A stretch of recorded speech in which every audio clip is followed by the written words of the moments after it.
देखिए, एग्जैक्ट पोल जो आप दिखा रहे हैं टीवी में, ये सब गोदी मीडिया का अपना प्रचंड है। आदमी उस पर भरोसा नहीं कर रहा। पूर्वी में त्रिकोणीय मुकाबला तो जरूर है, लेकिन कहीं न कहीं इस त्रिकोणीय मुकाबले में हमारे कैंडिडेट डॉक्टर अजय को फायदा हो रहा है।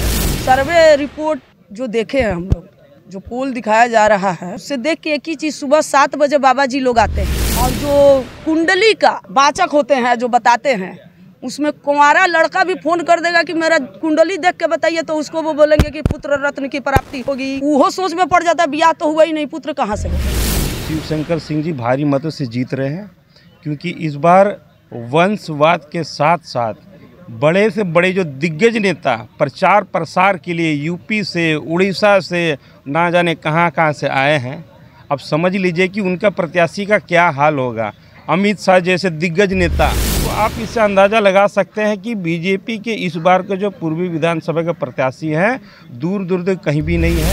एग्जिट पोल अब आया है और एग्जैक्ट पोल आने में भी अब देर नहीं है। पूर्ण बहुमत की सरकार बनने जा रही है। पूरे कोल्हान में 14 का 14 सीट इस बार लेकर के जो है ना, भारतीय जनता पार्टी जो है और एनडीए मिला करके आ रही है। एग्जिट पोल कल हम भी देखे, टीवी के सब चैनल में, जितने भी चैनल थे, अलग अलग सब अपना अपना दिखा रहे हैं। कोई किसी को पूरा बहुमत दे दिया, कोई किसी को पूरा बहुमत दे दिया, और सभी ने मिल के किसी को बहुमत नहीं दिया। अगर सबको मिलाइएगा तो किसी को बहुमत नहीं मिला, तो मतलब इस पर विश्वास कर सकते हैं।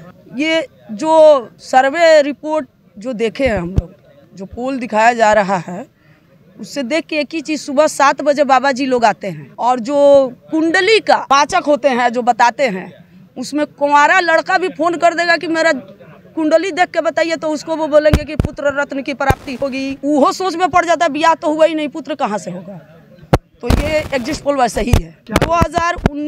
2024 का जो ये है लोकसभा बीता, उसमें 400 पार था। हम किसी भी पार्टी के विरोध में नहीं बोल रहे हैं कि उसका 400 पार था तो इसका 400 पार था, कि यार इसका 800 पार था, लेकिन ऐसा उल्टा आया कि अब इन लोगों पे विश्वास करना मुश्किल हो रहा है। कैसे विश्वास किया जाए? थोड़ा 4% 10% इरर होता है, एक ही बार पूरा 100% खत्म हो जा रहा है, 50% का डिफरेंस हो जा रहा है, तो उसमें सोचने पे पब्लिक मजबूर हो जा रहा है। लेकिन एक फायदा हुआ है कि जिस जिस पार्टी को जीतने की उम्मीद जताई गई है, वहाँ वहाँ खुशी की लहर है। खुशी की लहर हम लोग में भी है। हम लोग तो खुद से ही जीत गए हैं, तो हम लोग क्यों नहीं खुश होंगे। और बाकियों को मीडिया को जिताना पड़ रहा है।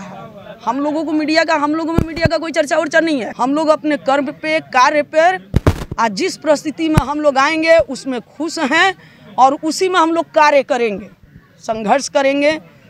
हर परिस्थिति में हम लोग अडिग रहेंगे।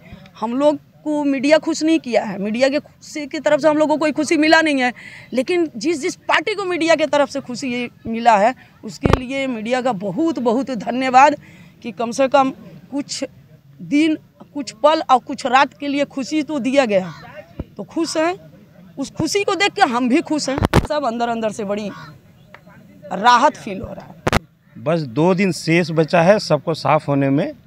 शिवशंकर सिंह जी भारी मतों से जीत रहे हैं, क्योंकि इस बार वंशवाद के साथ साथ बड़े से बड़े जो दिग्गज नेता प्रचार प्रसार के लिए यूपी से, उड़ीसा से, ना जाने कहाँ कहाँ से आए हैं। अब समझ लीजिए कि उनका प्रत्याशी का क्या हाल होगा। अमित शाह जैसे दिग्गज नेता समर्थन मांगने के लिए आए हैं, तो ये इससे आप समझ सकते हैं कि उनके प्रत्याशी में क्या प्रतिशत है। अगर 100% में 100% उनको पूछा जाए ना, प्रतिशत भी नहीं बता पाएंगे कि भैया प्रतिशत क्या होगा। योगी जी जो बुलडोजर बाबा के नाम पे प्रसिद्ध हैं, वो आए हैं प्रचार प्रसार करने के लिए, समर्थन मांगने के लिए। तो आप इससे अंदाज़ा लगा सकते हैं कि बीजेपी के इस बार के जो पूर्वी विधानसभा के प्रत्याशी हैं, दूर दूर तक कहीं भी नहीं है। बहुत सारे लोग त्रिकोणीय रूप में देख रहे थे, लेकिन वो भी मतलब गणना करना बेवकूफ़ी होगा, क्योंकि एक तरफा जो शिवशंकर सिंह है, निर्दलीय होने के बावजूद भी बढ़ चढ़ के जनता का जो समर्थन उनको प्राप्त हुआ है। आप देखेंगे रुझान क्या बोलता है उसको पता नहीं। जब वॉलेट 23 तारीख को खुलेगा, सबसे आगे शिवशंकर सिंह होंगे। आप जो पूर्वी में निर्दलीय प्रत्याशी शिवशंकर सिंह जी भारी मतों से विजयी होंगे। इसमें कहीं किंतु परंतु नहीं है। सभी अपने अपने पार्टी सारे एग्जिट पोल पूर्वी विधानसभा में फेल हो जाएंगे। हाँ, एकदम निश्चित है कि शिवशंकर सिंह जीतेंगे।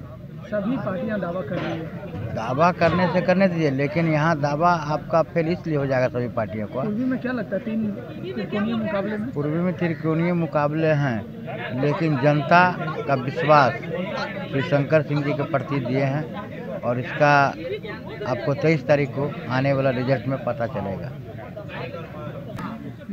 एग्जिट पोल अब आया है और एग्जैक्ट पोल आने में भी अब देर नहीं है, तो हम लोग को पूर्ण विश्वास है कि पूर्ण बहुमत की एनडीए की सरकार बनेगी और कोल्हान में भी भारतीय जनता पार्टी का प्रदर्शन बहुत ही अच्छा रहेगा। कोल्हान की सीटों पर दशा और दिशा सरकार बनाने पर बिल्कुल निश्चित तौर पर करती है, हमेशा से अच्छा रहा है। पिछली बार हमारा प्रदर्शन अच्छा नहीं रहा था, लेकिन इस बार जो ग्राउंड रिपोर्ट दिख रही है बहुत ही अच्छा प्रदर्शन होगा और निश्चित रूप से कोल्हान ही फिर से एक बार तय करेगा कि किसकी सरकार बनेगी और भारतीय जनता पार्टी की सरकार बनना तय है। क्या कहेंगे भैया, क्या लगता है किस तरह से, जिस तरह से इंडिया गठबंधन और एनडीए गठबंधन दोनों योजनाओं की बौछार लगा रही है चुनाव की शुरुआत होते ही? देखिए अभी तो क्या प्रभाव पड़ेगा? एग्जिट पोल तो आ ही गया है और ज़्यादा समय के इंतजार भी नहीं है। टोटल 48 घंटा से करीब समय बचा हुआ है और इस बार पूरे एनडीए की सरकार झारखंड में बनने जा रही है और पूर्ण बहुमत की सरकार बनने जा रही है। इसमें कोई सोचने और समझने के नहीं है। बाकी पूरे कोल्हान में 14 का 14 सीट इस बार लेकर के जो है ना भारतीय जनता पार्टी जो है और एनडीए मिला करके आ रही है। देखिए एग्जैक्ट पोल जो आप दिखा रहे हैं टीवी में, ये सब गोदी मीडिया का अपना प्रचंड है। इससे कुछ आदमी उस पर भरोसा नहीं कर रहा है, क्योंकि हम लोग ग्राउंड लेवल पे हैं और ग्राउंड लेवल पे हम लोग को जानकारी है सारी। ये हेमंत सरकार ने जितना काम किया है झारखंड में, कोई भी ऐसा घर नहीं है झारखंड का कि कोई दूसरी सरकार वो बनाना चाहे। हर घर में गठबंधन की सरकार के मुखिया हेमंत सोरेन घुसे हुए हैं। पोल जो आया है उसमें 3 एग्जिट पोल में एनडीए को बढ़त दिखाया और 3 एग्जिट पोल में इंडिया को बढ़त दिखाया। निश्चित रूप से हम मानते हैं कि इंडिया का बढ़त रहेगा और हमारी सरकार बनेगी और हम लोग फिर से एक बार झारखंड की जनता हम लोग को सेवा करने का मौका देगी। पूर्वी में त्रिकोणीय मुकाबला में क्या? पूर्वी में त्रिकोणीय मुकाबला तो ज़रूर है, लेकिन कहीं ना कहीं इस त्रिकोणीय मुकाबले में हमारे कैंडिडेट डॉक्टर अजय को फ़ायदा हो रहा है और डॉक्टर अजय जीतेंगे।